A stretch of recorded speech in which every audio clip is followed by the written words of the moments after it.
అలా చెప్పండి. బీజేపీ సంబంధించినటువంటి రాజాసింగ్ గారు ఎన్నో ఏళ్ళుగా కార్యకర్త నుంచి ఈ స్థాయికి వెళ్ళిన రాజాసింగ్ గారు బీజేపీకి రాజీనామా చేసింది. అంటే ఏం చెప్తారన్న దీనికి సంబంధించి? ఎమ్మెల్యే గారు పార్టీకి ప్రత్యక్షంగా పరోక్షంగా చాలా పనిచేసిండు. కాబట్టి పార్టీ కూడా ఇంత విలువైన వ్యక్తిని కోల్పోదు. ఎమ్మెల్యే గారు ఎందుకు చేసిరు, ఏం చేశారు అనేది ఆయన వ్యక్తిగతంగా ఆయన సంబంధించిన విషయం. కానీ పార్టీ మాత్రం ఆయన కోల్పోదు. ఎందుకంటే ఇక్కడ చాలా మంది యూత్ కూడా ఆయన ఇక్కడ కాన్షియస్ దేశవ్యాప్తంగా ఎమ్మెల్యే గారికి ఆకర్షితులు. కాబట్టి ఆయన హిందుత్వం కోసం పరితపిస్తున్నట్టు పని చేస్తారు. కాబట్టి ఇక్కడ ఉన్న ఏ యూత్ కూడా ఎమ్మెల్యే గారు పార్టీలో ఉండాలని కోరుకుంటారు తప్ప ఆయన వెళ్ళొద్దని చెప్పేసి కోరుకోరు. కాబట్టి పార్టీ ఆలోచిస్తుంది. పార్టీలకి ఆయన పోడు, మాక్సిమం పార్టీ కూడా తీసేది. అంటే రాజీనామా చేసి రాజీనామా లెటర్ కూడా ఇచ్చేసి వచ్చిండు. మళ్ళీ వెళ్ళే ప్రసక్తి ఏమైనా ఉందా, లేకపోతే వెళ్తే మళ్ళీ తీసుకునే ఛాన్స్ ఏమైనా ఉందా మరి దీనికి సంబంధించి? పార్టీ క్రమశిక్షణ చర్య అంటే ఉంటది. కాకపోతే ఆయన చేసిన పనులను కూడా దృష్టిలో పెట్టుకొని ఖచ్చితంగా పార్టీలో తీసుకుంటారు. ఆయన రిజిగ్నేషన్ ఏంటంటే వాళ్ళు యాక్సెప్ట్ చేయరు. అంటే రాజాసింగ్ వేరే పార్టీలో కూడా శివసేన లాంటి పార్టీలో కూడా వెళ్ళబోతా ఉన్నాడని చెప్పేసి కూడా ప్రచారం జరుగుతుంది. అంటే మన జరుగుతుందన్న శివసేన వస్తుంది, దానికి అధ్యక్షుడు అవుతారు, తర్వాత సీఎం క్యాండిడేట్ గా పెట్టబోతా ఉన్నారని చెప్పేసి కూడా ప్రచారం జరుగుతుంది. లేదు అంటే ఇక్కడ ఇప్పుడు పార్టీ శివసేన అంత బలంగా లేదు. ఒకవేళ ఎమ్మెల్యే గారు వస్తా అంటే అన్ని పార్టీలు రెడీగానే ఉంటాయి. ఎందుకంటే ఆయనకున్న ఫాలోయింగ్ కానీ ఆయన కాన్సెప్ట్ డెవలప్మెంట్ పని కానీ అన్ని రకాలుగా తీసుకుంటారు. కాకపోతే ఆయన స్టెప్ తీసుకోవడానికి మేమైతే అనుకుంటున్నాం. బీజేపీలో ఉంటాడు. బీజేపీ నరేంద్ర మోదీ గారి నాయకత్వం ఆయన పనిచేస్తాడు. అమిత్ షా గారి నాయకత్వంలో పనిచేస్తాడు. ఎందుకంటే ఆయనకు యోగి గారు కానీ అమిత్ షా గారు మోదీ గారు ఆయనకు ఒక ఇన్స్పిరేషన్. వాళ్ళగా పనిచేయాలి, ఆయనకు ఒక ఆశ. ఇక్కడ తెలంగాణలో గవర్నమెంట్ బీజేపీ ఫామ్ చేయాలి, ఇక్కడ మనం ఒక మంచి పరిపాలన అందించాలనేది ఆయన ఒక కోరిక. కాబట్టి ఆయన ఇతర పార్టీలకు పోడు. రాజసింగ్ గారు చాలా సార్లు చెప్తూ వస్తా ఉన్నాడు, రాష్ట్రంలో ఉండే నాయకులే కొందరి వల్ల బీజేపీ ఇంకా ఫామ్ కాలేకపోతుంది రాష్ట్రంలో అని చెప్పేసి కొన్ని అలిగేషన్ చేసుకోవచ్చు. అట్లనే ఏమైనా జరుగుతున్నాయని నిజంగా ఇందులో బీజేపీ ప్రతి ఇంట్లో ఉండే సమస్యలే. అట్లాంటి ఇంత పెద్ద పార్టీ కాబట్టి అందులో కొంతమంది కొన్ని నచ్చరు. ఇక అది వ్యక్తిగతంగా కొంతమంది రాజావే నచ్చకపోవచ్చు, రాజావే కొంతమంది నచ్చకపోవచ్చు. అంతేగాని పార్టీల సిద్ధాంత పరంగా అట్లా ఏం లేదు. ఇక ఆయన ఉంటే ఇక కొన్ని బయటకు చెప్పలేము. అని పార్టీ పరంగా అయితే మనకు ఇబ్బంది ఏం లేదు. అన్ని సిద్ధాంతానికి పని కట్టుబడి ఉంటారు, సిద్ధాంతాలకు పని చేస్తారు. కాబట్టి అలాంటి రామచంద్రరావు అధ్యక్షుడు అయిన తర్వాతనే అతను కొంచెం అసంతృప్తి చెంది బయటకు వచ్చిందని చెప్పేసి అతన్ని అధ్యక్షుడు చేయడం ఇష్టం లేదా రాజాసింగ్ అని చెప్పేసి కూడా దీనికి సంబంధించి వార్తలు కూడా వస్తా ఉన్నాయి. రాజాసింగ్ గారి ఉద్దేశం ఏంటంటే ఎవరన్నా ఇప్పుడు హిందుత్వం కోసం పనిచేసే వాళ్ళు, హిందుత్వం కోసం గట్టిగా మాట్లాడే వాళ్ళు గతంలో తీసుకుంటే బండి సంజయ్ అని ఉండే, అప్పుడు ఆమెకి అబ్జెక్షన్ ఏం లేకుండే. అట్లా ఎవరన్నా గట్టి క్యాండిడేట్కి ఇస్తే బాగుండే అనే ఉద్దేశం ఉన్నది. ఇప్పుడు రామచంద్రరావు కూడా ఏబీవీపీ నుంచి వచ్చిన వాళ్ళే, ఆయన కూడా సంఘటనగా పనిచేసిన వాళ్ళు. కాకపోతే ఒక్కొక్కళ్ళ మనస్తత్వం, ఒక్కొక్కళ్ళ స్వభావం వేరే వేరేగా ఉంటది. ఎమ్మెల్యే గారు బహుశా కొన్ని విషయాలను నచ్చకపోవచ్చు. అంటే వ్యక్తిగతంగానే ఉండొచ్చు, పార్టీ పరంగా సంస్థాగతంగా అలాంటి ఇబ్బందాలు ఏం లేవు. కాబట్టి ఎవరు లైక్ బీజేపీలోనే ఉన్నాడు. బీజేపీ మాత్రం తీసేలేదు. ఇంకా బీజేపీలో ఉన్నాడు, బీజేపీలో ఉంటాడు. ఎందుకంటే ఆయన నరేంద్ర మోదీ నాయకత్వం, అమిత్ షా గారి నాయకత్వం, యోగి గారి నాయకత్వం ఆయనకు పనిచేయాలని ఉంది. కాబట్టి ఖచ్చితంగా బీజేపీలో ఉంటాడు. ఆయన ఎక్కడ వెళ్ళాడు. అన్న చెప్పండి, గోషమాల ఎమ్మెల్యే రాజాసింగ్ రాజీనామా చేసిన బీజేపీలో దాదాపు తెలంగాణలోనే అసలు బీజేపీ లేదు అనుకునే సమయంలో జెండా వాతిండు. అతను రాజీనామా చేయడం ఎట్లా చూస్తారన్న? బాగా ట్రోల్స్ అయిపోతుంది, వేరే పార్టీలో కూడా వెళ్ళబోతున్నా అని చెప్పేసి. మీ అభిప్రాయం ఏంది మరి? ఏం లేదండి, ఇప్పుడు రాజాసింగ్ గారు రాజీనామా చేసినాడు, ఇది వాస్తవమే, అందరికి తెలిసిన విషయమే. కొద్ది అంతర్గతంగా కొన్ని పార్టీలో అన్నగారికి మర్యాద అంటే వాల్యూ లేకపోవడంతో అన్నగారు రాజీనామా చేయడం జరిగింది. ఇది అందరికీ తెలిసిన విషయమే. కానీ కొన్ని సోషల్ మీడియాలో నేను కూడా చూడడం జరుగుతుంది, పేపర్ ద్వారా. దాంట్లో అన్నగారు రాజాసింగ్ గారు వేరే పార్టీలో కాంగ్రెస్ లో పోతున్నాడు, బీఆర్ఎస్ లో పోతున్నాడు, శివసేనలో పోతున్నాడు. ఇవన్నీ తప్పి న్యూస్. ఇవన్నీ కూడా ఎవరు కూడా నమ్మొద్దు, నమ్మరు కూడా. ఎందుకంటే ధర్మం గురించి పోరాడే వ్యక్తి భారతీయ జనతా పార్టీనే మాకు ధర్మం గురించి సూటబుల్ పార్టీ. ఇది వేరే పార్టీలో వెళ్ళబోయినా కూడా ధర్మం గురించి కరెక్ట్ గా మాట్లాడరు కూడా. వాళ్ళు కూడా సెక్యులరిజం పార్టీలో వెళ్ళ కూడా అన్నగారు పోయే అవకాశం లేదు. కొందరు ఆయన ఏం చెప్తారంటే ప్రతిసారి ఎలిగేషన్ చేస్తూ వచ్చిండు, రాష్ట్రంలో ముఖ్య నాయకుల వల్లనే బీజేపీ ఇంకా రాష్ట్రంలో ప్రభుత్వం రాలేకపోతా ఉంది, ప్రభుత్వం తెలంగాణ ప్రభుత్వంలోకి ఇంకా బీజేపీ రాలేకపోతుందని ప్రతిసారి చెప్తూ వస్తాను. అంటే ఎవరు రాష్ట్ర నాయకులు అంటే ఎవరు అనుకోవచ్చు, అసలు ఎవరున్నారు అనుకోవచ్చు దీనికి సంబంధించి? పేరేం లేదండి. ఇప్పుడు తెలంగాణలో అధికారం తేయాలని చెప్పి అన్నగారి లక్ష్యం. ఆ లక్ష్యంతోనే ఆయన ముంగట్కెళ్తున్నారు.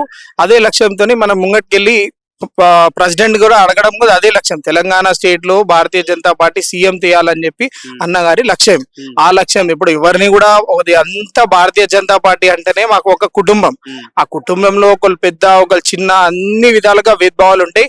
అవన్నీ కూడా మేము సరిదిద్దుకుంటాము. అన్నగారు మళ్ళా భారతీయ జనతా పార్టీలోనే ఢిల్లీ నుంచి అధికారం నుంచి ఫోన్ వస్తుంది, అన్నగారు మళ్ళా అలానే కంటిన్యూ అవుతాడు. ఏం కూడా ఎవరికి కూడా డౌట్ఫుల్ లేదు. అంటే కంటిన్యూ అవుతారు మీరు చెప్తున్నారు కానీ రాజసింగ్ కూడా చెప్తా ఉన్నాడు ఇందులోనే కొందరి వల్ల పార్టీ నాశనం అయిపోతుంది, తెలంగాణలో రాలేకపోతుంది చాలా సార్లు ఎలిగేషన్ చేస్తూ వచ్చాడు. మరి అట్లా ఎలిగేషన్ చేస్తున్నాడు మళ్ళీ బీజేపీలోకి వచ్చే అవకాశం ఉందా, లేకపోతే ఏదైనా పార్టీ పెట్టి హిందూకి సంబంధించినటువంటి సేవా కార్యక్రమాలు చేయబోతున్నారు?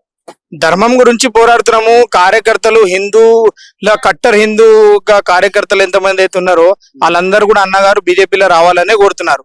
ఎవరు కూడా దాన్ని అన్నగారిని మీరు అల్లవండి ఇల్లవండి అని ఎవరు కాదు. అన్నగారికి ఏదైతే ఆలోచన ఉందో అదే ఆలోచనతోని భారతీయ జనతా పార్టీ మాకు సూటబుల్ అండి. అంటే దీనికి సంబంధించి చాలా సార్లు కూడా ఆ బక్రీద్ సమయంలో కూడా గోవధ నశించాలి అని చెప్పి చాలా కూడా వెహికల్ అడ్డుకున్న పరిస్థితి, ముస్లింలు కూడా అడ్డుకున్న పరిస్థితి కరెక్ట్ కాదు, గోవులను ప్రేమించాలి దైవంతో సమానం చాలా సార్లు చెప్తూ వస్తున్న వ్యక్తి. హిందువులకు ఎక్కడ గుళ్లకు సంబంధించినటువంటి ఇష్యూస్ జరిగినా, గుడి గోపురాల్లో కావచ్చు, పూజలకు సంబంధించి హిందువుల పైన ఎక్కడ హత్యలు జరిగినా కూడా ప్రశ్నించే మొదటి వ్యక్తి గోషమాల ఎమ్మెల్యే. కానీ ఇట్లా పార్టీ నుంచి రాజీనామా చేయడాన్ని ఎట్లా చూడొచ్చు? అంటే కొందరు పార్టీలో ఉన్న రాష్ట్ర నాయకులు మాట్లాడలేదు కనీసం అతని పైన, దీని ఎట్లా చూడొచ్చు అన్న? ఇది కొత్త కాదండి. ఇప్పుడు ఎదిగే నాయకుడికి 2014 నుంచి అన్నగారు ఇదే స్టైల్లో ఇదే వేలో ఒక ధర్మం పట్ల మాట్లాడే వ్యక్తి. ధర్మాన్ని గురించి వెళ్తున్నాడు కాబట్టి ఇవన్నీ కామనే. మా అంతర్గత విషయాలు ఇవన్నీ పార్టీలో ఇవన్నీ కూడా కొన్ని రోజులలో సరిదిద్దుకుంటాయి. మళ్ళా అన్నగారు దీంట్లోనే కంటిన్యూ అవుతాడు. ఎవరికి కూడా దీన్ని ఇల్లబోతాడు అల్లబోతాడు అని చెప్పి కొన్ని ఊహాగానాలు ఉన్నాయి. అవన్నీ కూడా తప్పండి. మధ్యలో వచ్చిన వ్యక్తి రామచంద్రరావు గారండి. ఫస్ట్ ఆఫ్ ఆల్ తెలుసుకునేది ఎవరు కూడా వచ్చినా మధ్యలో వచ్చిన వ్యక్తి అందరు సీనియర్ నాయకులే. అందరు ఎవరిని కూడా ఆయన విమర్శించలేదు. ఎవరిని కూడా ఇది తప్పు అని చెప్పి సూటబుల్ కాదు. పార్టీని ముంగట నడిపియాలంటే ఇప్పుడున్న స్టైల్ కి ఇప్పుడున్న హిందూ పట్ల భావజాలం పెట్టుకునే నాయకులని గాని కార్యకర్తలే గాని ఇప్పుడున్న చాలా మంచిగా ఇప్పుడు పట్టు ఉంది మన కాంగ్రెస్ మీద. దానిలో అనే స్కీమ్స్ ఇవ్వకపోవడము, దాని ఏదైతే స్కీమ్స్ ఉన్నాయో అవి ఇంప్లిమెంట్ చేస్తలేరు. ఇప్పుడు బీఆర్ఎస్ పార్టీలో ఉన్న లోపాలు అవన్నీ చెప్పి ముంగటికి పోయే వ్యక్తి కావాలి, ఉరికే వ్యక్తి కావాలి. నడిచే వ్యక్తి ఇప్పుడు పార్టీకి అవసరం లేదు, ఉరికే వ్యక్తి కావాలి. కాబట్టి కొద్దిగా అన్నగారు అదే విషయంలో బ్యాక్ సెట్ అయిందంటే మా కోరిక. అంటే కొన్ని వస్తున్న వార్తలు ఏంటంటే బీజేపీ సంబంధించినటువంటి గోషమాల ఎమ్మెల్యే రాజసింగ్ గారు ఎక్కువ వర్గానికి సంబంధించి మాత్రమే మాట్లాడతారు, అంటే హిందువులకు సపోర్ట్ గానే మాట్లాడతారు. అంటే బీజేపీ పార్టీకి హిందువులు ఒకటే కాదు కదా, క్రిస్టియన్ సంబంధించిన కావచ్చు, ముస్లింల ఓట్స్ కూడా అవసరమే కదా అని చెప్పేసి అందుకే అతన్ని అధ్యక్షుని రేసులో ఉంచలేదు అని చెప్పేసి కూడా బయట కొన్ని ప్రచారం జరుగుతా ఉంది. అంటే ఇదేమన్నా జరుగుతుందని ఇక్కడ మేము కూడా అదే అనుకుంటున్నాం అండి. ఇప్పుడు అన్నగారికి ఒక ధర్మం పట్ల హిందువుల గురించి మాట్లాడతాడు కాబట్టి అధ్యక్ష పదవి ఇవ్వలేదు. ఎందుకంటే పార్టీ అభివృద్ధి చెందాలంటే అన్ని సెంట్రల్ ఇప్పుడు పెద్ద పెద్ద నాయకులు కూడా ఉంటారు. వాళ్ళు కూడా ఆలోచించి ఇప్పుడు రాజాసింగ్ గారు మాట్లాడితే కేవలం హిందువుల గురించి మాట్లాడతాడు.